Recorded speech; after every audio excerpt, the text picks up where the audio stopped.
People deluded, I'm back again. Now, I can't speak for everyone when I say this, but I do think Aubameyang polarizes football fans and specifically Arsenal fans in general, similar to Lacazette, because I will not speak about Lacazette because he's irrelevant to this vid to a degree, but Aubameyang obviously when it's the basis of being a striker is scoring goals in it. I say this in all the time.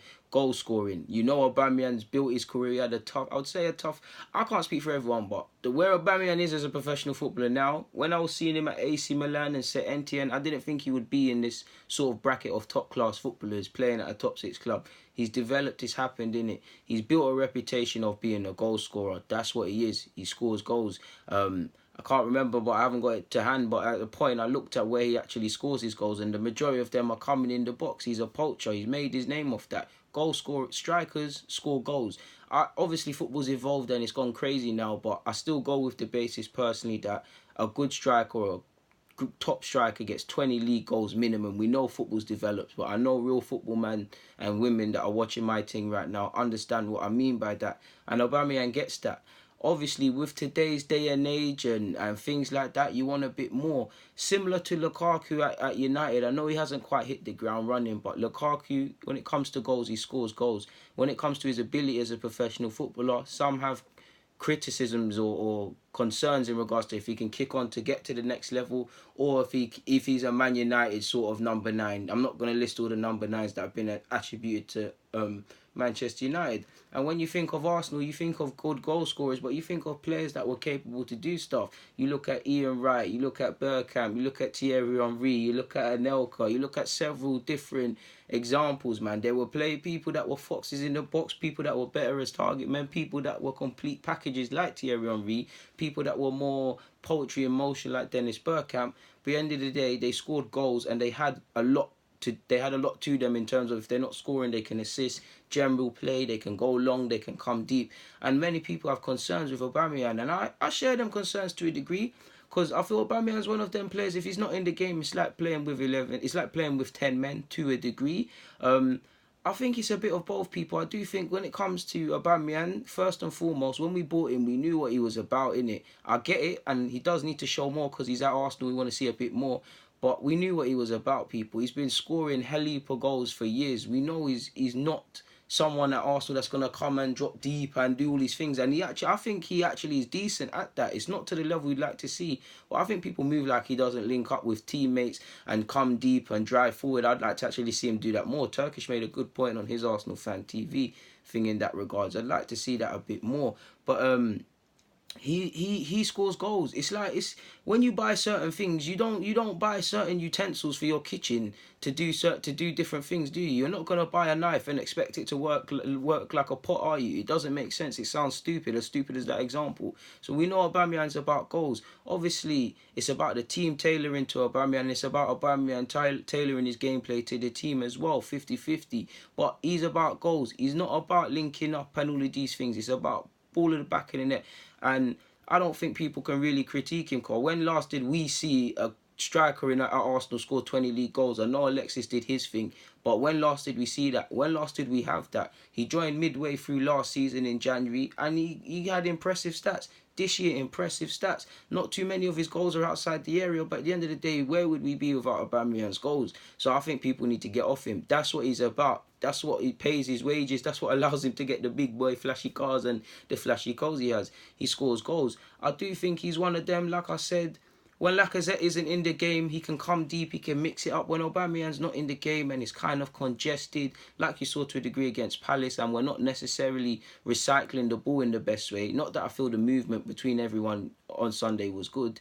Aubameyang can quickly come out of the game, and for me, his movement in the last couple of games, I don't know, man. I feel at times he's one of them players that needs a bit of confidence. Whenever I've seen him live, like he needs a bit of encouragement, sort of thing.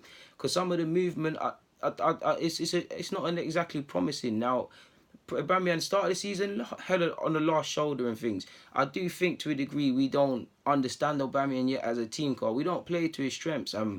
I rarely see balls hit over the top for Aubameyang consistently. When they are, or when we play counter-attacking football, you see Aubameyang thrive. So I feel people can get off his back. He does polarize opinion because he's on 18, 19 league goals. Forgive me if I'm wrong. He's in with a shout of winning the Golden Boot with 4 games left. He scores goals, but at the same time, he's up there for missed chances or key chances missed or whatever it's called on the Premier League thing. I think he's up there for 20. Now, Mo Salah's there as well. I don't think Aguero's in the top 4, but Aguero's not shortly behind it. So there's an argument to be had of the more opportunities you take, the more goals you score. It's like buying the raffle. So he does polarize opinion. He does miss a lot. He scores a lot. People say he doesn't contribute in terms of general play and stuff, and say we need a bit more from our strikers. And I get that, man. I get that. If we could marry Lacazette's technical ability with Aubameyang, you'd have the complete striker. But for me, we have to understand he's about goals. Like, this man is you have to. I get that players have to develop and things, but I think fans, we've got to accept that Aubameyang's not the guy for that. In the same way, Lacazette, as much as I love him, this is his second season now. We know that he's had injuries and he doesn't exactly start all the time. But this will be his second season where he probably isn't. Well, he isn't going to get 20 league goals. He's got 16 new comps. So there's a debate to be had. Lacazette clearly for team building, and I think on the worst of days or a game they're not necessarily in it, I think Lacazette would play better because he's got more of his skill set. But Aubameyang has scored his goals. You remove Aubameyang's goals, where would we be in the league? Lacazette has contributed in big games, assists as well, and just in general play and his goals as well. So I always say this, and I've made vids about it. How do you quantify who's the better striker? I feel as a squad, you need to realize it's a squad, people. You need to understand different people have different strengths. Obviously, we're different, but 4-4-2 days, Wenger and Fergie, you probably had about 4 strikers. You probably had a target man, you had a maverick like Thierry Henry, you had a poacher, you had people for different things. You've got different centre mids to offer you things. You've got centre mids that are better in terms of possession and the glamorous grits of the game for games you want to be on the front foot. You've got midfielders that are on the donkey work a bit more putting a foot in for games you expect to have to work harder than your opponent. You've got attacking fullbacks, more conservative fullbacks. Do you get what I'm saying? Different people in the squad complement different games. Some games Aubameyang be used on the bench. Some games he'd thrive together with Lacazette. Sometimes one has to be on the bench, and many different examples. For me, I play both of them week in, week out, and I always say that in my previews because I feel it's dangerous. You've got Aubameyang can be out the game for 89 minutes and he scores, and that's why I love him, Carl. We ain't seen a striker that is guaranteed 20 league goals, people. People need to put respect on Aubameyang's name. Like, when last did we see a striker? We know Alexis confirmed himself, but when last did we have a player, people, that we know, regardless of the form, the games, he's gonna get double figures in the league, minimum, a healthy return. Now, I know people can point to Aubameyang, they can look at his goals and say, has he scored enough against the top 6? Has he scored enough away from home? Have enough been outside the area? How many been with his head? And all that other subjective thing. And I love that, people. That's what football's about. That's what makes football exciting. But at the same time, it's apples and oranges or apples and pears or whatever. Like, this is players' skill sets.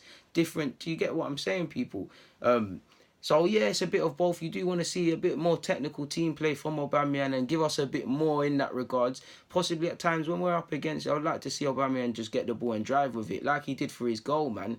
At times, I don't think we find him because sometimes when he makes the movements, like on Palace, some of the areas he was taking up, and I'll hold my hands up, the position he was taking up for the goal he actually scored, I was thinking, you're not being found there. Now, if they're working on something, and granted, them professional footballers know more than me, then fair enough, but it just feels he's getting in areas where he can kind of be ineffective, because if I'm an opposition centre-half like Scott Dan and them guys there, and Aubameyang's dropping out wide in a wide position where we can get men back, I'm going to relish that. Or if Aubameyang's running in behind, to which we need to play him, that's going to threaten me more. Aubameyang's not the best with his back to goal and stuff. He's decent.